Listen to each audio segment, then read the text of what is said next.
Hey guys, I'm Hugo and I'm from Manchester. I'd say lockdown has been the biggest influence on the EP. As a producer, I've found the past year really productive to put time towards learning the ins and outs of the VSTs that I use, the plugins that I use, and kind of encapsulate that into an original body of work. In terms of the sounds, the whole 3 tracks viewed as the EP, I think encompass the same nostalgic, euphoric energy, but viewed separately, the 3 tracks are quite different. I started getting into production after I graduated from University of Leeds back in 2017, so 4 years ago. And it all started through DJing there at Leeds, like not gig-wise, it was just messing around with mates, house parties, that sort of thing. And that continued after I graduated.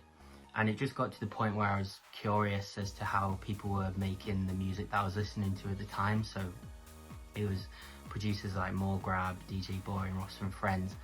And I found it really inspiring kind of listening to the tracks and like thinking how they do the drum patterns and things like that. So it was just a case of like taking the leap into Logic and knowing what I wanted to achieve, but like not knowing how to do it. So, you know, I kind of learned through YouTube tutorials and all that stuff. Just as a funny side story actually of how like Leeds is connected to the EP, so Grosvenor is actually named after the second year house that we lived at in Leeds on Grosvenor Road. And I realised the other day that at the bottom of Grosvenor Road is Hyde Park Book Club.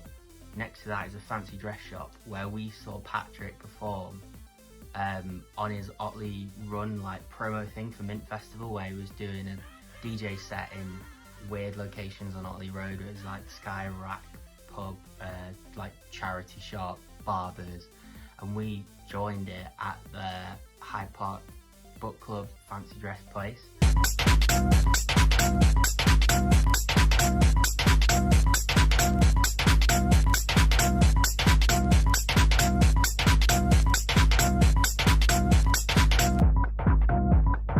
And it's just crazy that I, 4 years later, made a track, named it after the house that we lived at, sent it to Trick, got it signed to Trick, but actually that was where we saw Patrick live. It blows my mind, that story. It's like a full circle moment.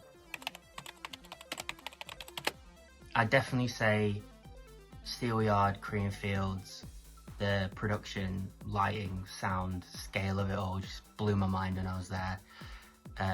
And it's where I saw Eric Prydz live for the first time, and it was just crazy. My dream gig would definitely be Warehouse Project in Manchester, keeping it local.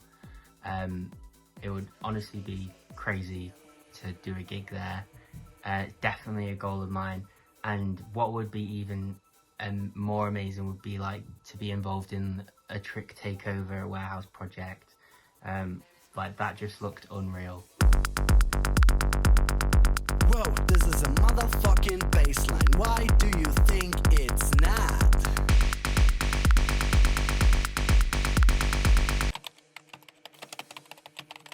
So with ramping up productions over the past year, I'd say DJs downloading my tracks, supporting them have been amazing wins, but definitely a highlight for me was when Patrick debuted Set It Off on his New Year's Eve live stream with Beatport. It was just crazy, and with it being New Year's Eve, it was just so sick to see people dancing to it and people reacting to it in real time.